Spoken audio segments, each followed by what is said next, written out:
Hi guys, welcome back to top 10 movies. இன்னைக்கான வீடியோல 2026ல ஒரு பக்காவான த்ரில்லர் கதையா ரிலீஸ் ஆன colours of the evil black அப்படிங்கிற படத்தோட முழு கதை விளக்கத்தை நாம இன்னைக்கு பார்க்க போறோம். ஒன் லைன் ரொம்ப சிம்பிளான ஒண்ணு. ஒரு போலீஸ் அதிகாரியா இருக்க நம்ம கதையோட ஹீரோ, என்னடா இது நம்ம ஸ்டேஷனுக்கு கேஸே வரலையேன்னு பெண்டிங்ல போன கேஸ் எல்லாம் செக் பண்ணி பாக்குறப்ப 2 வருஷத்துக்கு முன்னாடி ஆடம் அப்படின்னு ஒரு குட்டி பையன் தொலைஞ்சு போயிருக்கான். ஆனா அடுத்த 2 நாளைக்குள்ளேயே அந்த பையனை கண்டுபிடிச்சதா அவங்க அம்மா கேஸ வாபஸ் வாங்கியிருக்காங்க.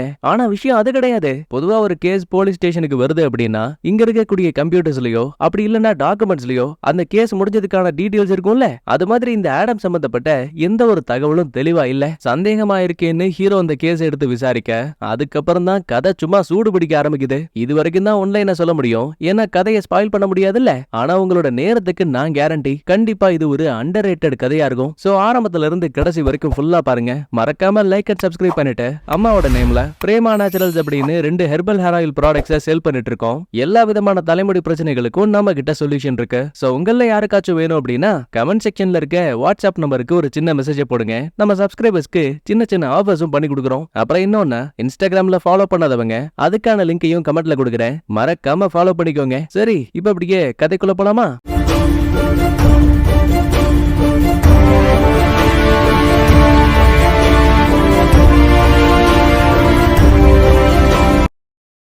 ஓபனிங் சீன்லயே ஆடம்னு ஒரு குட்டி பையனை காட்டுறாங்க. பொறுமையா நடந்து போகும்போது ஒரு கார் வந்து அந்த பையனை பிக்கப் பண்ணிக்குது. உள்ள சமத்தா அந்த பையன் உட்கார்ந்து இருக்கும் போதே தெரியுது பழக்கப்பட்ட யாரோ தான் இவனை கூட்டிட்டு போயிட்டு இருக்காங்க. கட் பண்ணா சீன் அப்படியே அடர்ந்த காட்டுக்குள்ள போகுது. ஆக்சுவலி இப்ப அவன் இறந்து போட மாதிரி தெரியுது. அடையாளம் தெரியாத ஒரு ஆளு கையில ஒரு ரம்பத்தை வச்சுக்கிட்டு கை நடுங்கினபடியே அந்த பயலோட தலையை அப்படியே அறுத்து எடுக்கிற மாதிரி தெரியுது. அதுக்கப்புறம் ரிச்சுவல் சம்பந்தப்பட்ட ஒரு சில புகைப்படங்களை காட்டுவாங்க. இதுக்கப்புறம் தான் இந்த படத்தோட கதையை ஆரம்பிக்குது. அடுத்து நம்ம படத்தோட கதாநாயகன் ஹீரோ ஒரு ப்ராசிக்யூட்டர். ஆனா இவனுக்கு ஒரு போலீஸ்க்கு இருக்கக்கூடிய அதே அதிகாரங்கள் இருக்கு. இதுக்கு முன்னாடி நம்ம ஆளு சிட்டில வேலை பார்த்திருப்பான். ஆனா இப்ப அந்த இடத்த விட்டு இவனை டிரான்ஸ்பர் பண்ணி தான் இந்த பொசனாக்கிங்கிற ஊருக்கு மாத்திருப்பாங்க. வழக்கம் போல புள்ளையாண்டா வேலைக்காக வரும்போது வழியில இவனோட முதலாளியை சந்திக்கிறாங்க. போலீஸ் அதிகாரியா இருக்கட்டும் நம்ம ஹீரோவா இருக்கட்டும் இவரோட கட்டுப்பாட்டுக்குள்ளதான் இருப்பாங்க. தலைவருக்கு வணக்கத்தை போட்டுட்டு ஆபீஸ்க்கு வரும்போது அங்க இவனோட கூட்டாளி வேலை பார்த்துட்டு இருக்கான். சந்தேகத்துல ஹீரோவும், ஏடா இன்னைக்காவது நம்ம ஸ்டேஷனுக்கு கேஸ் வந்துச்சா? எங்க அந்த மாதிரி ஒண்ணும் கிடைக்கல. அப்பதான் சந்தேகத்துல ஹீரோவும், ஏடா 2 வருஷத்துக்கு முன்னாடி ஆடம்னு சொல்லிட்டு ஒரு சின்ன பையன் காணா போனதா ஒரு நியூஸ பார்த்தேன். உண்மையாவே அந்த பையனை திரும்ப கண்டுபிடிச்சிட்டாங்களா? ஆமா மச்சான், அடுத்த 2 நாள்லயே அவங்க அம்மா சொந்தக்காரங்க வீட்டுல தான் பையனை விட்டுட்டு வந்த விஷயத்த மறந்துட்டேன்னு கேஸ வாபஸ் வாங்கிட்டாங்க. இந்த பாரு, நீ சொல்றது ஓகே தான், ஆனா கம்ப்யூட்டர்ல அது சம்பந்தமான எந்த ஒரு டீடைல்ஸும் தெளிவா இல்ல. அட பையன் தான் திரும்ப கிடைச்சிட்டான்ல, முடிஞ்சு போன கேஸ பத்தி நீ ஏன் கேக்குற? நம்ம சீனியர் அந்த மார்க் இருக்கான்ல, அவன் தான் இந்த கேஸையும் விசாரிச்சான். அதுக்கப்புறம் இங்க இருந்து சாப்பிடலான்னு ஹோட்டலுக்கு வரும்போது அப்ப வந்த முதலாளி அம்மாவும் ஹீரோ கிட்ட பேச்ச கொடுத்து, உன் பொண்ணு எப்ப வெக்கேஷன் லீவுக்காக வருவா? தோ நாளைக்கு வந்துருவா, நான் கண்டிப்பா கடைக்கு கூட்டிட்டு வரேன். அப்படியே இங்க பேசிட்டு பக்கத்து டேபிள்ல இருக்க நம்ம கதையோட ஹீரோயின் கிட்ட வராங்க. அவங்களுக்கு ஜோனத்தன் அப்படின்னு ஒரு சின்ன பையனும் இருக்காங்க. அட ஏமா இவனால இவ்வளவு கஷ்டப்பட தெரியுமா? பிறக்கும் போது என்னோட குடல் இவன் முகம் ஃபுல்லா மறைச்சிருச்சு. 4 மணி நேரம் கஷ்டப்பட்டு தான் இவனை காப்பாத்தணும். அதுக்கப்புறம் ஹீரோவையும் ஃப்ரெண்டையும் கை காட்டி, அவங்க போலீஸ் அதிகாரி, பார்த்து பழகிக்கோ, நாளை பண்ண பிரச்சனைனா அவங்க ஹெல்ப் பண்ணுவாங்க. ஃபார்மாலிட்டிக்கு ஹீரோயின் இருக்க. அதே டைம்ல ஆக்சுவலி சொல்ல மறந்துட்டேன், நம்ம ஹீரோவோட தலைவர் இருக்கார் இல்லையா, அவரோட வீட்டுக்கார அம்மா தான் இந்த ரேகா. எதர்ச்சியா சீனியர் ஆபீசரை ஹீரோ பாப்பான். உடனே கிட்ட வந்துட்டு, உங்ககிட்ட ஒரு சின்ன சந்தேகம். ஆக்சுவலி 2 வருஷத்துக்கு முன்னாடி ஆடம் அப்படின்னு ஒரு சின்ன பையன் தொலைஞ்சு போயிருக்கான். அவனோட அம்மா கேஸ திரும்ப வாங்கிட்டாங்கன்னு அரைகுறையா தகவல் இருக்கு. மத்தபடி எந்த ஒரு டேட்டாஸும் இல்ல. ஏன் இதையெல்லாம் கம்ப்யூட்டர்ல சேவ் பண்ணலன்னு கேட்பான். ஏடா நீ ஜூனியர் தானே, என்ன என்கிட்ட வந்து விசாரிச்சுட்டு இருக்க? முடிஞ்ச கேஸ பத்தி சொல்ல முடியாது, சரிதான் போடான்னு திட்டி விட்டுருவான். ஓஹோ, நீ இப்படி சொன்னா கேட்க மாட்டேன்னா? பொதுவா கம்ப்யூட்டர்ஸ்ல எந்த ஒரு டாக்குமெண்ட்ஸும் இல்ல அப்படின்னா ஒரு சேஃப்டிக்காக ஒட்டுமொத்த டேட்டாஸையும் ஃபைலா வச்சிருப்பாங்க. சோ அதை தேடி குடோனுக்கு வந்திருக்கான். ஆனா இங்கேயுமே எந்த ஒரு தகவலும் கிடைக்கல. உடனே ஃப்ரெண்ட பார்த்து, டே மச்சான், என்னடா டாக்குமெண்ட்ஸா கூட எனக்கு எதுவும் கிடைக்கல, கண்டிப்பா இதுல ஏதோ ஒன்று தப்பா இருக்கு, எனக்கு அந்த ஆடமோட அட்ரஸ் வேணும். சரின்னு ஃப்ரெண்டு கிட்ட அட்ரஸ் வாங்கிட்டு வரும்போது உள்ள ஆடமோட அம்மா ரோசா உட்கார்ந்துருக்காங்க. மொத்தமா இவங்களுக்கு 5 குழந்தைங்க. பேஜ் வாக்ல, ஆமா 2 வருஷத்துக்கு முன்னாடி உங்க பையன் தான் தொலைஞ்சு போனால? ஆமா சார். இப்ப எதுக்கு அதை கேக்குறீங்க? இல்ல நிஜமாவே உங்க பையன் சொந்தக்காரங்க வீட்டுல தான் இருந்தானா? ஆமா, நான் தான் மறந்து கம்ப்ளைண்ட் கொடுத்துட்டேன், அதுக்கப்புறம் வாபஸும் வாங்கிட்டேன் கிளம்பிட்டேன். அப்படின்னா நான் ஆடமை இப்ப பாக்கலாமா? ஐயோ மன்னிச்சிருங்க, அவன் வெளியூர்ல என் சொந்தக்காரங்க வீட்டுல இருக்கான். ஓ கசின்ஸா? சரி அவங்க பேரை சொல்லுங்க. மன்னிச்சிருங்க, எனக்கு அது மறந்து போச்சு. எது சொந்த கசின்ஸோட பேரு மறந்து போச்சா? இதெல்லாம் நம்புற மாதிரி இல்லையே. இந்த பாருங்க, அவங்க எனக்கு தூரத்து சொந்தம், குழந்தைய பாத்துக்கவான்னு கேட்டாங்க, நானும் நம்பி கொடுத்தேன். மத்தபடி எதுவும் கிடையாது. சரி கடைசியா அவங்க பையன்கிட்ட எப்ப பேசுனீங்கன்னு கேட்டா எனக்கு ஞாபகமே இல்லங்கிறாங்க. 4 புள்ளைய பாத்துக்கவே டைம் சரியா இருக்கு. ஓ அப்படியா விஷயம்னு சந்தேகத்தோடைய ஹீரோ பேசிட்டு அந்த இடத்த விட்டு கிளம்பிடுவான். அப்படியே இன்னொரு பக்கத்துல நம்ம கதையோட ஹீரோனை காட்டுறாங்க. இறந்து போன இவரோட தங்கச்சியோட கல்லறைக்கு வந்திருக்கா. கொஞ்ச நேரத்துக்கு புள்ளையாண்டா செஞ்சு போன சில மாதிரி ஆயிடுவா. அம்மா என்னாச்சுமா, இப்படி எல்லாம் சில மாதிரி நிக்காதீங்க, எனக்கு பயமா இருக்குன்னு சொல்லிட்டு இங்க இருந்து நேரா பக்கத்துல இருக்க சூப்பர் மார்க்கெட்டுக்கு வராங்க. அப்ப ஹீரோனை பார்த்து சாம்ங்கிற ஒருத்தன் பேச ஆரம்பிக்கிறான். ஏய் நீ திரும்ப வந்துட்டியா? 20 வருஷம் ஆச்சு உன்னை பார்த்து, என்ன ஞாபகம் இல்லையா? நானும் உன் கூட தான் படிச்சேன், உன் ஃப்ரெண்டு. அடா ஆமால, நான் மறந்தே போயிட்டேன். பரவாயில்ல விடு, உன் வாழ்க்கை எப்படி போயிட்டு இருக்கு? நாசமா போகுது. எனக்கும் என் புருஷனுக்கும் சண்டை. சோ ஒரு சின்ன வெக்கேஷன் மாதிரி என் பையனை கூட்டிட்டு இங்க வந்தேன். சரிமா, பக்கத்துல இன்னைக்கு ஒரு சின்ன ஃபெஸ்டிவல் நடக்குது, வேணும்னா அங்க உன்னை பாக்குறேன்னு சொல்லிட்டு அவன் அப்படியே கிளம்பிட்டான். அன்னைக்கு நைட் ஆகுது. ஹீரோயின் ஏரிக்கரை ஓரமா இருக்கக்கூடிய ஒரு மர வீட்டுல தான் தங்கி இருக்காங்க. ஆக்சுவலி இந்த ஊரோட மேயரே நம்ம ஹீரோயினோட அம்மா தான். ஆனா இருந்தாலும் அவங்களுக்கு கூட இவ வந்த விஷயத்த பத்தி எதுவுமே தெரியாது. ஏன் எதுக்காக மறைக்கிறான்னு எதுவும் தெரியல. அம்மா பாட்டி கிட்ட என்ன ஏமா கூட்டிட்டு போல? முக்கியமா அப்பாவோட முகம் கூட எனக்கு ஞாபகம் இல்ல. பரவாயில்ல விடுச்சலும், அந்த ஆளு என்ன எவ்வளவு டார்ச்சர் பண்ணிருக்கான், அவனோட முகத்தெல்லாம் நீ பார்க்காம இருக்கிறதே நல்லது. இந்த மாதிரி பேசிட்டு இக்னோர் பண்ணிடுவாங்க. அதே டைம்ல காலையில விடுது. இந்த ஊருக்குள்ள ஒரு சின்ன ஃபெஸ்டிவல் நடக்குது. அதுக்கு நம்ம ஹீரோ தன்னோட பொண்ணு தாராவை கூட்டிட்டு வந்திருக்கான். அவ ஜாலியா அங்க இருக்க பலூன் மேல விளையாடிட்டு இருக்க. அதே இடத்துல தான் நம்ம ஹீரோயினோட பையனும் விளையாடிட்டு இருப்பான். அடடா, நீங்க போலீஸ் ஆபீசர் ஆச்சே, இங்க என்ன பண்றீங்க? நான் என் பொண்ணு கூட வந்தேன். இந்த மாதிரி பேசி ஓரளவுக்கு கேஷுவலா ஃப்ரெண்ட்ஸ் ஆயிட்டாங்க. அடச்ச பாத்தீங்களா, சின்ன பசங்க இருக்க இடத்துல நாயை கொண்டு வரான்னு ஒரு கருப்பு சொக்க ஆளை பார்த்து நம்ம ஹீரோயின் திட்டிட்டு இருக்காங்க. அதுக்கப்புறம் ஹீரோயின் தனியா கிளம்பிடுவாங்க. அப்ப மூஞ்சில தழும்போட ஒரு தாடிக்காரன் திபு திபுன்னு ஹீரோயின் பக்கமா ஓடி வரான். ஹே ஜூடி, இது நீ தானே? 20 வருஷம் ஆச்சு உன்னை பார்த்து. பாரு, உன்னாலதான் எனக்கு இந்த நிலைமை என்ன. தான் முகத்துல இருக்க தழும்புகளை காட்டி பேசும்போது நம்ம ஹீரோயினா பயந்துகிட்டு அங்க இருந்து வேக வேகமா நடந்து மீட்டிங் நடக்கிற இடத்துக்கு வந்துட்டா. நம்ம ஹீரோயினோட அம்மா, அதாவது இந்த ஊரோட மேயர் பேச ஆரம்பிக்கிறாங்க. உங்களாலதான் நம்ம ஊரு இவ்வளவு செழிப்பா இருக்கு. அதை விட முக்கியமா பாய்லர் அப்படின்னு இந்த ஊர்லயே ஒரு பெரிய பணக்காரர் இருக்கான். அவன் நிறைய நன்கொடைகளையும் கொடுக்கறானா. சோ அவருக்கும் எங்களோட நன்றிகள்னு புகழ்ந்து தள்ளிட்டு இருக்கானுங்க. இத பார்த்து முடிச்சிட்டு ஹீரோயின் எதர்ச்சியா பக்கத்துல திரும்பி பார்த்தா அங்க நின்னுகிட்டு இருந்த குட்டி பையனை காணோம். ஜானதன் எங்கடா போன? வெளியில வா. இந்த மாதிரி எவ்வளவு கத்தி பார்த்தாலும் சரி நம்ம ஆளுக்கு எந்த ஒரு தகவலும் கிடைக்கல. அப்ப எதர்ச்சியா இந்த விஷயத்த ஹீரோ கவனிக்க லாஸ்டா நம்ம ஹீரோனை பயமுறுத்தின அந்த தாடிக்காரர் இருக்கான்ல, அவனை சந்தேகத்தின் பேர்ல கூப்பிட்டு விசாரிக்க ஆரம்பிக்கிறாங்க.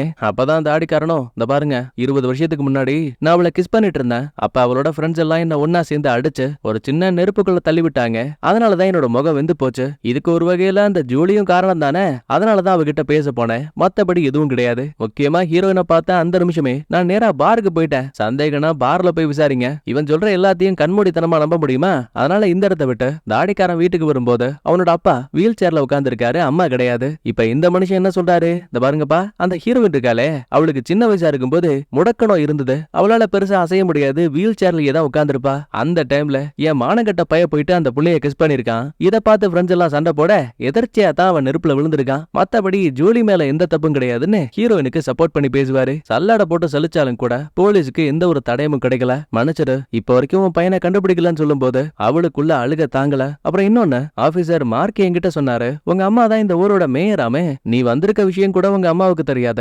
ஒருவேளை பாட்டிய பாக்கணுங்கிற ஆர்வத்துல உன் பையன் அங்க போயிருந்தா? அட ஆமால, நான் இத மறந்தே போயிட்டேன்னு நேரா திபு திபுன்னு அம்மா கிட்ட ஓடி வந்தவ வீடு ஃபுல்லா சல்லடை போட்டு சலிச்சு பாக்குறா. ஆனா ஜானதனை காணோம். அம்மா என்கிட்ட விளையாடாதீங்க, பையன் இங்கதான் வந்தானா? அவனை எங்க வச்சிருக்கீங்க? செல்லம் புரிஞ்சுக்கோ, உன் பையன் இங்க இல்ல.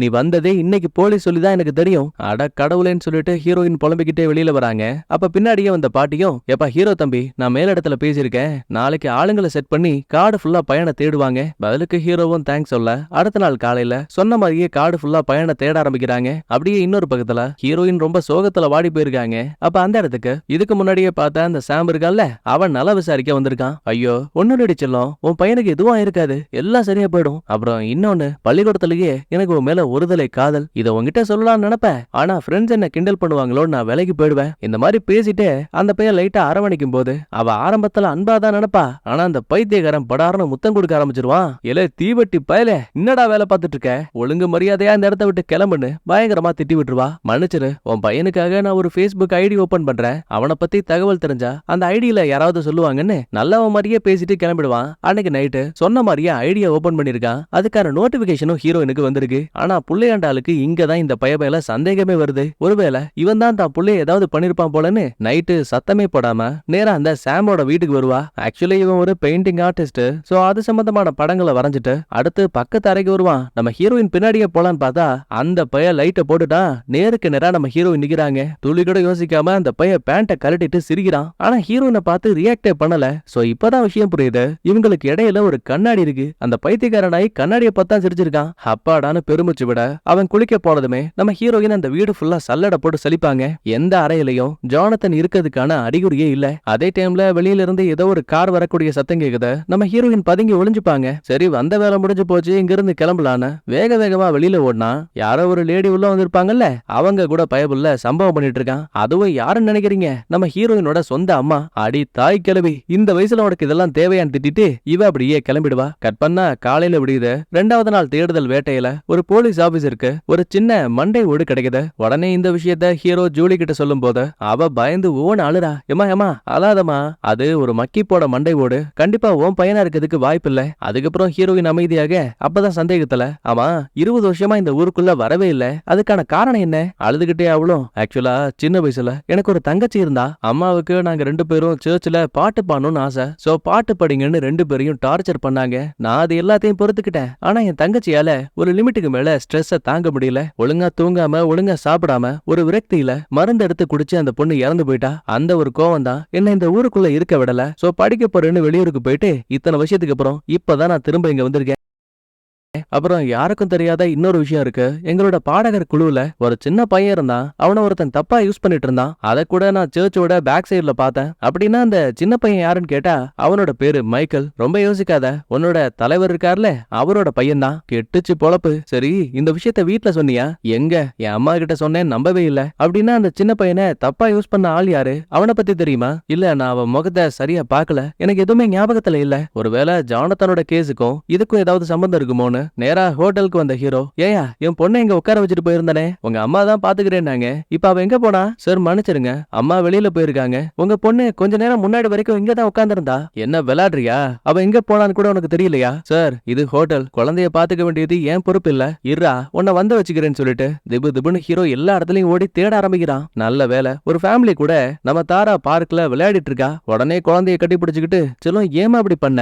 அப்பா கிட்ட சொல்லாம இனிமே நீ எங்கேயோ யார் கூடயும் வரக்கூடாது, மன்னிச்சிருங்கப்பா, நான் தனியா இருந்தேன். சரி வான்னு சொல்லிட்டு திரும்ப அவளை வீட்டுக்கு கூட்டிட்டு போயிடுவான். அன்னைக்கு நைட்டு தாரா நல்லா தூங்கிட்டு இருக்கும் போது ஹீரோவுக்கு ஒரு சில நிமிஷம் தான் பொண்ணு தொலைஞ்சு போனதாலேயே இவனுக்குள்ள நிறைய பயம் வந்திருக்கு. சோ உடனே பொண்டாட்டிக்கு கால் பண்ணி காலையில வந்து குழந்தைய கூட்டிட்டு போன்னு சொல்லுவான். ஆக்சுவலி இவங்க 2 பேருக்கும் டிவோர்ஸ் ஆயிடுச்சு, பிரிஞ்சுதான் வாழ்ந்துட்டு இருக்காங்க. போறவ சும்மா கிடையாது. ஏயா நீ எல்லாம் ஒரு அப்பனா? உன் பிள்ளையவே உன்னால ஒழுங்கா பாத்துக்க முடியல, ஊரா வீட்டுல தொலைஞ்சு போன புள்ளைய எப்படி கண்டுபிடிப்பன்னு நல்லா நாக்கு போடுகிற மாதிரி கேட்டுட்டு அந்த அம்மா கிளம்பிடுச்சு. கட் பண்ணா இதே டைம்ல இந்த மைக்கேல் இருக்கான் இல்லையா, அவன் வீட்டுக்கு கீழே ஒரு சின்ன பேஸ்மெண்ட் இருக்கு. அதுக்குள்ள ஒரு சீக்ரெட் டோர் இருக்கு. ரொம்ப ரகசியமா கதவை லாக் பண்ணிட்டு வழக்கம் போல வெளியில வந்து கேஷுவலா வேலை பார்த்துட்டு இருப்பான். அப்ப உள்ள வந்த ஹீரோவும், எப்பா நேத்து நடந்ததுக்கு என்ன மன்னிச்சிரு, நான் தான் குழந்தைய ஒழுங்கா பார்க்காம விட்டுட்டேன். அட பரவாயில்ல விடுங்கன்னு பெருந்தன்மையா மைக்கேல் பேசுவான். அப்பதான் சந்தேகத்துல, ஆமா சின்ன வயசுல நீயும் சர்ச்ல பாட்டெல்லாம் பாடி இருக்கல? ஆமா, உங்களுக்கு எப்படி தெரியும்? போலீஸ் இல்ல, எல்லாமே தெரியும். நான் கேட்க வந்தது, உங்க குழுல சின்ன பசங்க கிட்ட யாராவது தப்பா நடந்திருக்காங்களா? இல்லையே, அந்த மாதிரி ஒண்ணும் கிடையாது. பொய் சொல்லாத,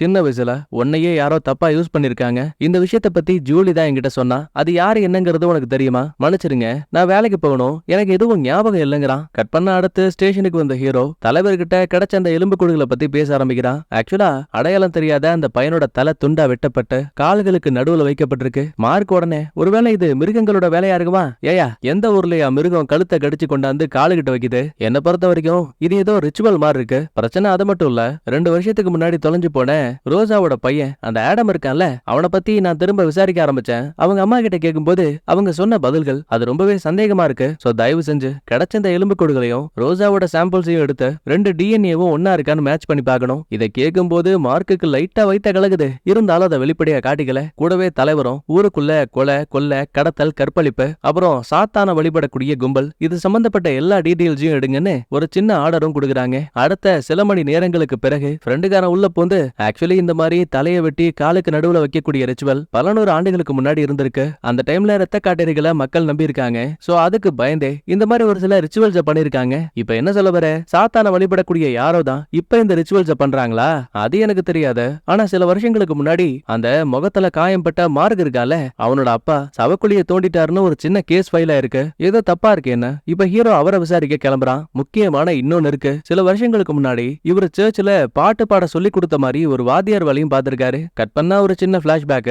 எந்த வருஷத்துல இது நடக்குதுங்கிறத தெளிவா காட்டல. அடையாளம் தெரியாத ஒரு சின்ன பையன், இவனை ஷார்ட்டா மேக்ஸ்னு மைண்ட்ல வச்சுப்போம், ஒரு சில அமானுஷ்யமான கதை புத்தகத்தை பார்த்துட்டு இருக்கான். அதுல இந்த ரத்த காட்டேரிகளையும் தலையை வெட்டி காலுக்கு நடுவுல வைக்கக்கூடிய ரிச்சுவல்ஸ் என்ன ரொம்பவே நிறைய அமானுஷ்யங்கள் அதுக்குள்ள இருக்கு. அப்ப சடனா இவனோட அம்மா முன்னாடி வராங்க. பாருங்களேன், ரெண்டு பேருக்கும் வயசு வித்தியாசம் பெருசா அவ்வளோ டிஃபரன்ஸ் இல்ல. தற்போதைக்கு இவங்கள மேக்ஸோட அம்மானே மைண்ட்ல வச்சுப்போம். ஒரு பவுல்ல சாப்பாடை கொண்டு வந்து, செல்லம் தயவு செஞ்சு சாப்பிடுன்னு சொல்லிட்டு ஒன்னு அழ ஆரம்பிக்கிறாங்க. அப்படியே மறுபக்கத்துல ஒரு பேஸ்மெண்ட் இருக்கு. அதுக்குள்ள அடையாளம் தெரியாத ஒரு ஆள் உட்கார்ந்துருக்கான். கையில ஒரு ரம்பா இருக்கு. சோ கதையோட ஆரம்பத்துல கொலை பண்ணிருப்பால அந்த கில்லர் இவனா தான் இருக்கணும். பைத்தியக்காரன் சைக்கோ போலங்க. ரம்பத்தை வச்சு தான் காலையே காயப்படுத்தி வலியக்கூடிய ரத்தத்தை வேம்பயர் மாதிரி குடிச்சிட்டு இருக்கான். இப்ப பிளாஷ்பேக்கும் கட்டாக ஹீரோ நேரா தாடிக்காரன் வீட்டுக்கு வரான். உடம்பு முடியாத அப்பாவை புள்ளையாண்டா கண்ணுங்க கருத்துமா கவனிச்சுக்கிறான். ஏயா, சில வருஷங்களுக்கு முன்னாடி ஒரு மியூசிக் டீச்சரா நீ சர்ச்ல இருந்திருக்க. அப்படி பார்க்கும்போது உன் கூட இருந்த ஸ்டூடெண்ட்ஸுக்கு ஏதாவது தப்பா நடந்திருக்கா? யாராவது அவங்கள தப்பா பயன்படுத்தி இருக்காங்களா? சேச்சே, அப்படிலாம் எதுவும் கிடையாதுன்னு ஆணித்தரமா சொல்லுவான். சரி, இது கூட நம்புற மாதிரி இருக்கு. ஆனா எதுக்காக அந்த சர்ச் வேலையை விட்டுட்டு இங்க வந்து உட்கார்ந்துருக்க? அட என்னப்பா கேள்வி இது? நானே வீல் சேர்ல இருக்கேன். பெருசா என்னால அடிக்கடி சர்ச்சுக்கெல்லாம் போயிட்டு வர முடியல. அதனாலதான் வேற வழி இல்லாம அந்த வேலையை விட்டுட்டு இங்கே உட்கார்ந்துட்டேன். கடைசியா எனக்கு இன்னொரு டவுட் இருக்கு. ஆக்சுவலி உங்க மேல சவக்குழியை தோண்டுனீங்கன்னு ஒரு கேஸ் இருக்காமே. ஓ அதுவா? அதுக்கு நான் போலீஸ் கிட்ட தெளிவா எக்ஸ்பிளனேஷன் கொடுத்துட்டேனே. நான் சர்ச்ல வேலை பார்த்தாலும் கூட இந்த ஊரோட செக்யூரிட்டி இருந்தேன். அப்ப யாரோ சவக்குழியை தோண்டக்கூடிய சத்தம் கேட்டுச்சு. நான் என்னன்னு போய் பார்க்கும்போது அடையாளம் தெரியாத ஒரு ஆளு என்ன பின்னாடி தலையிலேயே அடிச்சுட்டு அந்த இடத்த விட்டு தப்பிச்சு போயிட்டான். கண்ண முழிக்கும் போது நான் மருத்துவமனையில இருந்தேன். மத்தபடி எனக்கு எதுவும் தெரியாது. குழப்பத்தோட ஹீரோ அந்த இடத்த விட்டு கிளம்ப இந்த பக்கத்துல தாடிக்காரன் பாருக்கு வந்திருப்பான். உள்ள வந்த கொஞ்ச நேரத்திலேயே டேபிள்ல இருக்க ஒரு 3 பேரு இந்த பாரா மூஞ்சி தீஞ்சு போனவன் போறான்னு இவன் அப்படியே கிண்டல் பண்ணி டார்ச்சர் பண்ண ஆரம்பிக்கிறாங்க. கடுப்பான நம்மாளு, ஆமா நீ இப்ப என்ன பண்ண? எங்க தைரியம் இருந்தா மறுபடியும் சொல்லு பாப்போம். இந்தோடா ஒத்தையா வந்து சீன் போடுறியா?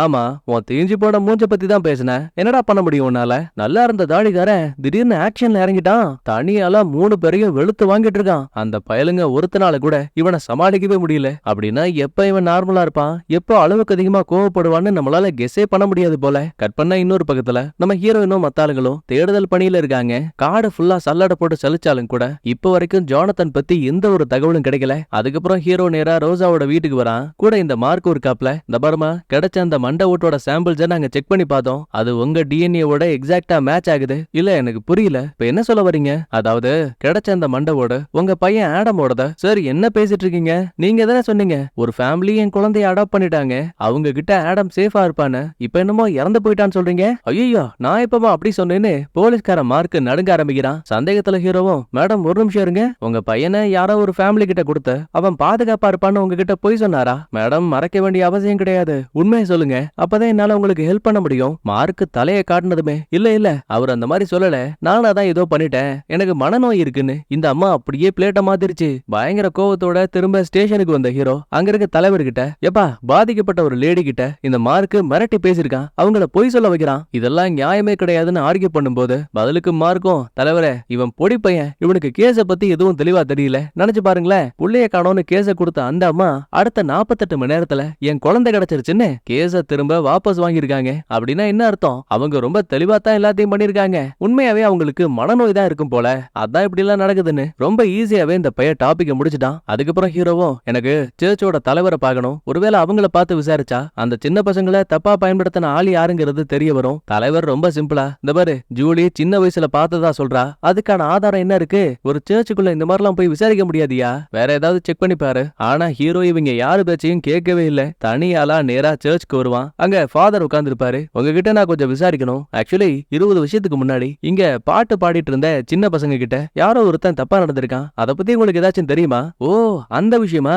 இத பத்தி யாரு? அந்த ஜூலி தானே சொன்னா. அவ சின்ன பொண்ணுப்பா, தெரியாம எதுவும் பேசிருப்பா. நினைச்சு பாரு, ஒரு சர்ச்சுக்குள்ள எப்படி இந்த தப்பான விஷயங்கள் நடக்கும்? அட என்னையா எல்லாரும் இதையே சொல்றீங்கன்னு கடுப்புல ஹீரோ கிளம்பி நேரா வீட்டுக்கு வரான். இப்ப தப்பா நடந்துகிட்ட அந்த ஆள் இருக்கான் இல்லையா, அவன் யாருங்கிற விஷயம் தெரிய வந்தா ஒருவேளை இந்த கேஸுக்கு ஏதாவது லீடிங் கிடைக்கும். அவன் தான் ஜானத்தனையும் கடத்திருப்பான் போலன்னு. ஹீரோயின் கிட்ட அன்னைக்கு நீ பார்த்த அந்த ஆளு அவன் எப்படி இருந்தான்? குட்டையா நெட்டையா? முடி எப்படி இருந்துச்சு? கலரா இருந்தானா? இந்த மாதிரி எதையாவது ஞாபகப்படுத்த முடியுமான்னு எவ்வளவோ கேட்டு பாப்பான். ஆனா அவளுக்கு எதுவுமே ஞாபகம் இல்ல. ஓன்னு அழ ஆரம்பிக்கிறா. உங்களுக்கு பிரச்சனை இல்லனா நான் உங்களை கட்டி பிடிச்சுக்குவான்னு கேப்பா. இவன் சரின்னு சொன்னதும் போதும் அழுதுகிட்டே கட்டி பிடிச்சவ கடைசியில முத்தத்துல வந்து முடிக்கிறா. பிடிச்சுதான் முத்தம் கொடுத்திருப்பா. சோ இதுலயே தெரியுது ரெண்டு பேருக்கு இடையில ஒரு காதல் வந்துருச்சு. அதுக்கப்புறம் ஹீரோ தன்னோட ஃப்ரெண்டான லின்னுங்கிற ஒருத்தனை கூட்டு வந்திருப்பான். கையில ஒரு சில பேப்பர்ஸ் கொடுத்து கொஞ்சம் இதை பாருங்களேன், இந்த சர்ச்சோட ஃபாதர் இருக்காரு, அவரு வீடு சம்பந்தப்பட்ட மின்சாரம் தண்ணின்னு எல்லாத்துக்குமான பில்லையும் இந்த ஊர்லயே பணக்காரனா இருக்கக்கூடிய பாய்லருங்கிற ஒருத்தன் தான் பே பண்ணிருக்கான். தலைவர் ரொம்ப கேஷுவலா, ஏப்பா அவர் ஊர்ல பெரிய மனுஷன்ப்பா, சர்ச்சோட ஃபாதர் வேற, அதனால கூட ஒரு அன்பு மரியாதையால பாய்லர் இதை பண்ணிருக்கலாம்ல. ஓ அப்படின்னா இத பாருங்கன்னு ரோஜாவோட வீடு சம்பந்தப்பட்ட பில்ஸ் எல்லாம் காட்டும் போது அதையும் இந்த பாய்லர் தான் பே பண்ணிருக்கான்னு தெரிய வருது. தலைவருக்குள்ள சந்தேகமும் பயமும் அதிகமாகுது. அப்பதான் ஒரு பேச்சு வாக்கல, ஏப்பா நீ முதல் முறையா சர்ச்ல ஜூலி யாரோ ஒருத்தர தப்பா யூஸ் பண்ற விஷயத்த பார்த்ததா சொன்னீல்ல, அது யாரு? இவ்வளவு நேரமா அமைதியா இருந்த ஹீரோவும், மன்னிச்சிருங்க சார், அது உங்களோட பையன் மைக்கேல். ஆம்பிடுதாங்க. இத கேட்டதுமே இந்த பாய்லர் மேல இருந்த மரியாதையும் பயமும் இப்ப கோவமா மாறுது. நீ முதல்ல அவன் வீட்டை போய் செக் பண்ணிட்டு வான்னு ஒட்டுமொத்த போலீஸ் டீமையும் களத்துல இறக்குறாங்க. ரொம்ப சொகுசான வாழ்க்கையை தான் வாழ்ந்துட்டு இருக்கான். வீட்டுக்குள்ள நிறைய பேஸ்மெண்ட்ஸும் இருக்கு. ஆனா கதவை உடைச்சு உள்ளே வந்தாலும் கூட அவங்களுக்கு எந்த ஒரு தகவலும் கிடைக்கல. கடைசியா ஆபீஸ் ரூமையும் சல்லடை போட்டு சலிப்பாங்க. அப்ப அங்க இருக்கக்கூடிய இந்த பாய்லரோட அப்பாவோட போட்டோவுக்கு பின்னாடி ஒரு பென்டிரைவை எவனோ ஒருத்தன் மறைச்சு வச்சிருக்கான். அதை நம்ம ஆளுங்க கண்டுபிடிச்சிட்டாங்க. ஹீரோ அதுல இருக்க ஃபைலை செக் பண்ணி பார்த்து மிரண்டு போயிடுவான். ஏன்னா 20 வருஷத்துக்கு முன்னாடி ஹீரோயின் பார்த்தா அந்த ஒரு குழந்தைகிட்ட மட்டும் இல்ல, நிறைய பேருகிட்ட எவனோ ஒருத்தன் தப்பா நடந்திருக்கான் போல. அது சம்பந்தப்பட்ட போட்டோஸ் இருக்கு. உடனே பாய்லர் கிட்ட அதை காட்டி இதுக்கெல்லாம் காரணம் என்ன, இதை யார் பண்ணா? அவன் ரொம்ப சிம்பிளா, இந்த பாருங்க, எனக்கும் இதுக்கு எந்த சம்மந்தமும் கிடையாது. ஆனா ஒருவேளை எங்க அப்பா இந்த வேலையை பண்ணிருக்கிறதுக்கான வாய்ப்பு இருக்குன்னு கேஸ நைனா பக்கமா திருப்பி விட்டான். என்ன இருந்தாலும் சரி, கேஸ் முடிகிற வரைக்கும் உன்னை 3 மாசம் ஸ்டேஷன்ல வச்சு விசாரிக்காம விட மாட்டேன்னு பாய்லர் பையல தூக்கிட்டாங்க. இப்ப பாதிக்கப்பட்ட ஆட்கள் யாருன்னு ஒவ்வொருத்தரோட போட்டோவையும் காட்டி விசாரிக்கும் போது ஒன்னு மைக்கேல், ரெண்டாவதா தாடிக்காரன், மூணாவதா சாம், மீதி இருக்க 2 பொண்ணுங்க அடையாளம் தெரியல. சோ சந்தேகத்துல நம்ம ஹீரோயினோட அம்மா இருக்கிறாங்க இல்லையா, அவங்க கிட்ட விசாரிக்க வருவாங்க. ஏன்னா இவங்களோட பொண்ணுங்க, அதாவது ஹீரோயினோ அவ அக்காலுமே இந்த பாட்டு பாடுற குழுக்கள்ல இருந்திருப்பாங்க. அவ்வளவுதாங்க. போட்டோவை பார்த்ததும் போதும் ஓன்னு ஒப்பாரி வச்சு அழுறாங்க. அதுக்கப்புறம் ஹீரோ நேரா ஹீரோனை பார்க்க வரான். என்ன மன்னிச்சிரு, இதை நான் உங்ககிட்ட சொல்லிதான் ஆகணும். ஆக்சுவலா சின்ன வயசுல யாரோ ஒருத்தர் உன்கிட்டயும் தப்பா நடந்திருக்காங்க. அது சம்பந்தப்பட்ட போட்டோஸ் இருக்கு. அதை பார்த்து உங்க அம்மாவும் நீதான் கன்ஃபார்ம் பண்ணிருக்காங்க. அழுதுகிட்டே ஹீரோயினோ, மன்னிச்சிரு, நான் தான் அப்ப வீல் சேர்ல இருந்தனே, எனக்கு எதுவும் ஞாபகம் இல்லங்கிறா. அதே டைம்ல ஹீரோயினோட பாட்டி அங்க வந்துருவாங்க. குழந்தை தொலைஞ்சு போன விஷயம் தெரிஞ்சு இவளுக்கு அப்படியே ஆறுதல் சொல்லிட்டு இருக்காங்க. அடுத்த நாள் காலையில பாதிக்கப்பட்ட 4 பேரையும் ஸ்டேஷனுக்கு கூப்பிட்டு விசாரிக்கிறாங்க. ஹீரோயினுக்கு தான் எதுவும் தெரியாதே. ஆனா மீதி இருக்க 3 பேர்கிட்ட கேட்கும் போது, முதல்ல தாடிக்காரன், நீங்க சொல்றது கரெக்ட் தான், அந்த பாய்லரோட அப்பா தான் என்கிட்ட தப்பா நடந்துக்கிட்டான். ஆனா ஒரு லிமிட்டுக்கு மேல என்கிட்ட இதுக்கப்புறம் வந்த உன் அந்தரங்க பாகத்தை அறுத்து எடுத்துருவேன்னு மிரட்டினேன். அதுக்கப்புறம் தான் என்ன இதுவும் பண்ணாம விட்டான்னு சொல்லுவான். அடுத்து சாம் கிட்ட கேட்கும்போது, என் அம்மா அந்த முதலாளி கிட்ட தான் வேலை பார்த்தாங்க, எங்க நான் உண்மையை சொன்னா அது பிரச்சனை ஆயிடும்னு இத மொத்தமா மறைச்சிட்டேங்கிறான். அப்புறம் கடைசியா மைக்கேல் கிட்ட கேட்கும்போது, அவன் நடந்த சம்பவங்களை தான் அம்மா கிட்ட சொல்லியிருக்கான். ஆனா கொடுமையை பாருங்க, அந்த அம்மா போயிட்டு அந்த பாய்லரோட அப்பா கிட்ட பேசி பிரச்சனைய முடிச்சிட்டதா சொல்லிருக்காங்க. அதுலயும் கடைசியா எங்க அம்மா அதுக்கப்புறம் தான் ஹோட்டல் வச்சாங்கன்னு ஒரு சின்ன விஷயத்தையும் மென்ஷன் பண்ணுவான். சோ தன்னை பத்தின தப்பான செய்திகள் வெளியில வரக்கூடாதுங்கிறதுக்காக எல்லார்கிட்டையும் பணத்தை கொடுத்து இவங்க வாயை அடைச்சிருக்கான். அன்னைக்கு நைட்டு திரும்ப மைக்கேல் வீட்டுக்கு வரும்போது பேஸ்மெண்ட்டுக்குள்ள போலாமா வேணாமான்னு இவனுக்குள்ள பயமும் பதட்டமும் அதிகமாகுது. மறுபக்கத்துல நம்ம ஹீரோ இப்ப தேடக்கூடிய அந்த குற்றவாளி யாருங்கிறத கண்டுபிடிக்க ஆரம்பிக்கிறாங்க. முதல்ல பாய்லரோட அப்பா தான் சின்ன பசங்களை தப்பா பயன்படுத்திருப்பாரு. விசாரணையில அவங்க பையன் மேல எந்த ஒரு தப்பு இல்லைன்னு நிரூபணம் ஆயிடுச்சு. ஆனா அந்த குற்றவாளி இந்த ஊருக்குள்ளதான் எங்கேயோ மறைஞ்சிருக்கான்னு அவனை பத்தி தெரிஞ்சுக்கிறதுக்காக ஒரு மனநல மருத்துவர்கிட்ட வருவாங்க. ஒரு பையனோட தலையை துண்டா வெட்டி காலுக்கு நடுவில் வச்சிருக்கான். இத பத்தி உங்களோட கருத்து என்னன்னு கேட்கும்போது, ரொம்ப சிம்பிள், ஒருவேளை நீங்க தேடக்கூடிய குற்றவாளி தன்னை ஒரு வேம்பயர் வேம்பயரா நினைச்சிருக்கலாம். அப்படி இல்லன்னா வேம்பயர் சம்பந்தப்பட்ட கதைகளை சின்ன வயசுல இருந்தே கேட்டு அதை நம்பி இருக்கலாம். அதனாலதான் இப்பயும் தான் உயிரை வேம்பயர் கிட்ட இருந்து காப்பாத்திக்கணும்னு இந்த மாதிரி சின்ன சின்ன கொலைகளை கூட பண்ணுவான்னு நினைக்கிறேன். இப்பேற்பட்டவங்க நம்மள சுத்தியே தான் இருப்பாங்க. நல்லவ மாதிரியே நடிப்பான். ஆனா அவங்களோட மனநிலை ரொம்ப நிலையா இருக்காது. மேடம், ஒருவேளை நீங்க அந்த சைக்கோவா இருந்தா கடத்தப்பட்டவங்களை எங்க வச்சிருப்பீங்க? என்ன கேள்வி இது? அவங்களுக்கு எப்பவுமே தான் இருக்கக்கூடிய இடம் தான் பாதுகாப்புன்னு நினைப்பாங்க. சோ ஒண்ணு, கடத்தப்பட்ட குழந்தைங்க அவங்களோட வீட்டுக்குள்ளதான் இருக்கணும்னு ஒரு சின்ன ஹிண்ட கொடுப்பாங்க. எல்லாம் ஓகே தான். ஆனா பொதுவா இந்த மாதிரி சைக்கோபேத் எல்லாம் எப்படி உருவாகுறாங்க? ஏப்பா, அவங்களோட வாழ்க்கையில கஷ்டமான விஷயங்கள் ஏதாவது நடந்திருக்கும். உடல் ரீதியாவோ மன ரீதியாவோ அவங்க காயப்பட்டிருக்கணும். இங்க டக்குன்னு ஹீரோவுக்கு ஹைலைட் ஆகக்கூடியது இந்த மைக்கேல் மட்டும்தான். ஏன்னா முதல் முறையா ஹீரோயின் இவனைத்தானே தப்பா பயன்படுத்துற விஷயத்த பாத்திருப்பா. ஒருவேளை அவன் தான் இந்த சைக்கோவா இருப்பான் போலன்னு பையன் ஒரு முடிவுக்கு வந்துட்டான். அப்படியே மறுபக்கத்துல ஒரு சின்ன பேஸ்மெண்ட்டை காட்டுறாங்க.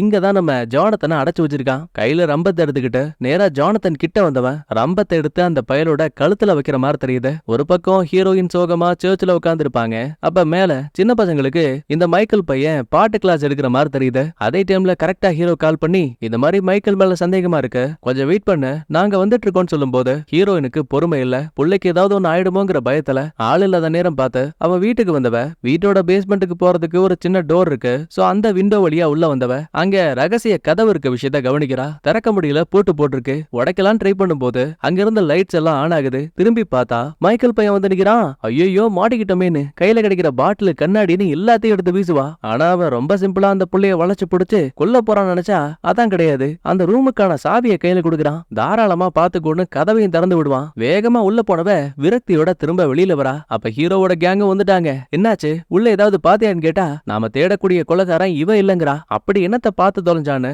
நேரா இவங்களும் பேஸ்மெண்ட்டுக்குள்ள வராங்க. அந்த அறை ஃபுல்லாவே இருக்கக்கூடியது எல்லாமே கடவுள் சம்பந்தப்பட்ட போட்டோக்கள் மட்டும்தான். அட பாவி, நீ ஒரு கடவுள் பைத்தியமா? நல்லா விளங்குச்சு போடான்னு ஹீரோ புலம்பிட்டு இருக்கான். அப்படியே இன்னொரு பக்கத்துல தாடிக்காரன் நைனா கீழே விழுந்து கிடக்குறாரு. காப்பாத்து காப்பாத்துன்னு கத்துனா புள்ளகாரன் மதிக்கவே மாட்டேங்கிறான். ஏயா, அந்த பாய்லரோட அப்பா என்கிட்ட தப்பா நடந்துகிட்டான்னு உனக்கு நல்லா தெரியும்ல. ஆனா அது தெரிஞ்சும் கூட நீ அமைதியா இருந்துட்டல. நீ எல்லாம் ஒரு அப்பனான்னு கேள்வி கேட்பான். அழுதுகிட்டே அந்த மனுஷனும் என்ன மன்னிச்சிடுறா, அவரு நமக்கு நிறைய ஹெல்ப் பண்ணிருக்காரு. உன் முகத்துல ஏற்பட்ட தீ காயம் அதை சரி பண்ண கூட அவருதான் நிறைய பணம் கொடுத்தாரு. அட பாவி, அற்ப பணத்துக்காக என் மானத்தை வித்துட்ட. இனிமே நீயே எல்லாத்தையும் தனியா பாத்துக்கோன்னு கோவத்துல தாடிக்காரன் வெளியில வரும்போது கரெக்டா ஹீரோ உள்ள வருவான். யோ, உள்ள எங்க அப்பா கஷ்டப்பட்டு இருக்கான், அவனை போய் காப்பாத்துன்னு அந்த டைம்ல கூட ஒரு அக்கறையை காட்டிட்டு தான் தாடிக்காரன் கிளம்புறான். அதுக்கப்புறம் ஹீரோ அவரை சேர்ல உட்கார வச்சு, இந்த பாருங்க, என்கிட்ட பாதிக்கப்பட்ட குழந்தைங்களோட எல்லா போட்டோஸ் இருக்கு. அவங்க யாருங்கிறத கண்டுபிடிச்சாச்சு. ஆனா ஒரே ஒரு குழந்தை மட்டும் யாரு என்னங்கிறது இப்போ வரைக்கும் தெரியல. அவங்கள உங்களுக்கு தெரியுமான்னு பாருங்க. பார்த்த நொடியே இந்த பொண்ணோட பேரு பாஷியான்னு சொல்லுவான். ஆனா அடுத்த ஒரு சில மாதங்களுக்கு அப்புறமா அந்த குழந்தைய நான் பார்க்கவே இல்லை. அவ ஃபேமிலிக்கு என்ன ஆச்சுங்கிற தகவலும் எனக்கு தெரியாது.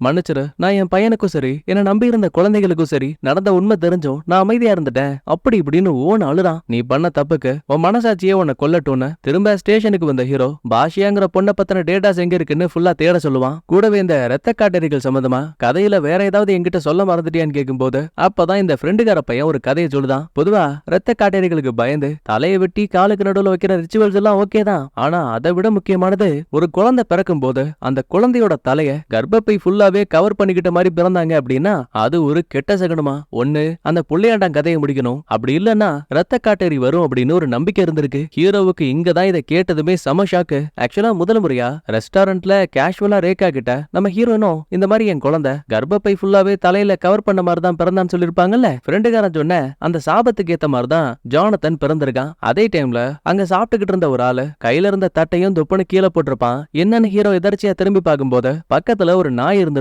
அப்ப அந்த ஆளோட முகத்தை நம்ம ஹீரோ தெளிவா பாத்திருக்க மாட்டான். ஆனா நம்ம ஆளுங்க ஊருக்குள்ள நடந்த ஃபெஸ்டிவலுக்கு போயிருப்பாங்க இல்லையா, அப்ப அதே நாயை நம்ம ஹீரோ எதர்ச்சியா பாத்திருப்பான். முக்கியமா அந்த நாயோட ஓனரையும் நம்மால் பாத்திருப்பான். இவனை ஷார்ட்டா கெவின் அப்படின்னு மைண்ட்ல வச்சுப்பான். உடனே ஃப்ரெண்டுகாரங்கிட்ட, டேய் அன்னைக்கு ஹோட்டல்ல பார்த்தோம்ல அதே ஆளை நான் ஃபெஸ்டிவல்லையும் பார்த்தேன். வேணும்னே ஜானத்தனை ஃபாலோ பண்ணிட்டு வந்த மாதிரி தெரிஞ்சது. ஒருவேளை அவன் தான் கிரிமினலா இருக்கணும். முதல்ல அன்னைக்கு நடந்த ஃபெஸ்டிவலை யாரு நடத்தினாங்கன்னு லிஸ்டட் கட் பண்ணா இங்கதான் பிளாஷ்பேக். நம்ம ஹீரோ போட்டோல பார்த்த அந்த பாஷியாங்கிற பொண்ணு இருக்கால, அவ கூட இந்த பாய்லரோட அப்பா இருக்கான் இல்லையா, அந்த பையன் ஒண்ணு மட்டுமா இருந்திருக்கான், ஒரு குழந்தையும் பெத்தெடுத்திருக்கான். அதுதான் இந்த கெவின். இவன் பண்ணக்கூடிய டார்ச்சர்லாம் தாங்க முடியாம ஒரு கட்டத்துக்கு மேல அந்த அம்மா பையனுக்கு சாப்பாடை கொடுத்துட்டு சாப்பாடு சாப்பாடுன்னு அழுதுருப்பாங்கல்ல, அதுக்கப்புறம் பாருங்க கையில ஒரு கத்தி எடுத்துக்கிட்டு இந்த வாழ்க்கையை பிடிக்காம கழுத்து எடுத்துக்கிட்டு அங்கேயே இறந்து போயிருக்காங்க. கடைசியா வேம்பயர் கதைகளையும் ரிச்சுவல்ஸையும் பார்த்துட்டு கண்ணுக்கு முன்னாடியே அம்மா இறந்து போன விஷயத்தையும் பார்த்ததால சின்ன பையனா இருந்த அவனோட மனசுக்குள்ள இது எல்லாமே நிஜமோ அப்படின்னு ஒரு நம்பிக்கையை ஏற்படுத்திருக்கு. அதுக்கப்புறம் தான் புள்ளையாண்டா சைக்கோ பார்த்தா மாறி இருக்கான். ஒரு பக்கம் அன்னைக்கான ஃபெஸ்டிவலை பண்ணது